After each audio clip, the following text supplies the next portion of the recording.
ನಮಸ್ಕಾರ. ಇವತ್ತು ನಾವು ಆಡುಸೋಗೆ ಅಥವಾ ಅಡಸಾಲು ಅನ್ನುವಂಥ ಒಂದು ಔಷಧಿ ಗಿಡದ ಬಗ್ಗೆ ತಿಳ್ಕೊಳ್ಳೋಣ. ಇದನ್ನ ಮಲಬಾರ್ ನಟ್ ಅಂತ ಹೇಳ್ತಾರೆ. ವೈಜ್ಞಾನಿಕವಾಗಿ ಜಸ್ಟಿಸಿಯಾ ಅಡತೋಡ ಅಂತ ಹೇಳ್ತಾರೆ. ಹಾಗೆ ಇದು ಅಕ್ಯಾಂಥೇಸಿಯೆ ಅನ್ನುವಂಥ ಒಂದು ಸಸ್ಯ ಕುಟುಂಬಕ್ಕೆ ಸೇರುತ್ತೆ.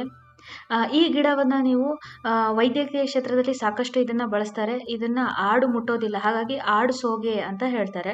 ಸುಮಾರು 5ರಿಂದ 6 ಅಡಿ ಎತ್ತರದಲ್ಲಿ ಪೊದೆಯ ರೀತಿಯಾಗಿ ಬೆಳೆಯುತ್ತೆ. ಇದರ ಎಲೆ ಉದ್ದವಾಗಿರುತ್ತೆ.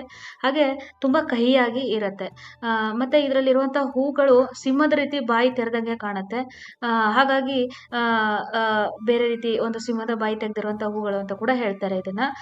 ಇದನ್ನ ನೀವು ಸಸ್ಯಾಭಿವೃದ್ಧಿಯನ್ನ ಮಾಡಬೇಕು ಅಂದ್ರೆ ಈ ಕಾಂಡಗಳ ಕಟಿಂಗ್ಸ್‌ಗಳ ಮುಖಾಂತರ ಸಸ್ಯಾಭಿವೃದ್ಧಿಯನ್ನ ಮಾಡಬಹುದು.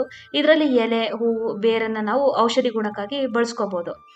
ಪ್ರಮುಖವಾಗಿ ಔಷಧಿ ಗುಣಗಳು ಬಂದ್ಬಿಟ್ಟು ಇದು ದಮ್ಮು ಮತ್ತೆ ಕೆಮ್ಮು ಕಡಿಮೆ ಮಾಡೋದಕ್ಕೆ ಇದನ್ನ ಬಳಸ್ತಾರೆ.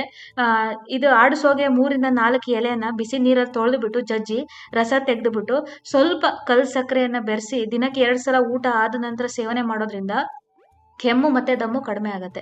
ಜೊತೆಗೆ ಆಡ್ಸೋಗೆ ಎಲೆಯನ್ನ ಕುದಿಯೋ ನೀರಲ್ಲಿ ಹಾಕಿ ಅದರ ಹಬೆಯನ್ನ ತೆಗೆದುಕೊಳ್ಳೋದ್ರಿಂದ ನೆಗಡಿ ಮತ್ತೆ ಕೆಮ್ಮು ಕೂಡ ಕಡಿಮೆ ಆಗುತ್ತೆ ಅಂತ ಹೇಳ್ತಾರೆ.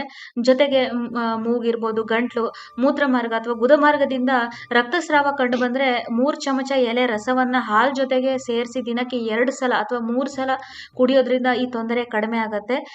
ಹಾಗೆ ಆಡ್ಸೋಗೆ ಎಲೆ ಅಥವಾ ಬೇರಿನ ಕಷಾಯವನ್ನ ಪ್ರತಿದಿನ ಸೇವನೆ ಮಾಡೋದ್ರಿಂದ ಇದು ರಕ್ತ ಶುದ್ಧಿ ಆಗತ್ತೆ ಅಂತ ಹೇಳ್ತಾರೆ. ಇದಿಷ್ಟು ಆಡುಸೋಗೆ ಅನ್ನುವಂಥ ಒಂದು ಔಷಧಿ ಗಿಡದ ಕುರಿತು ಮಾಹಿತಿ. ಧನ್ಯವಾದಗಳು.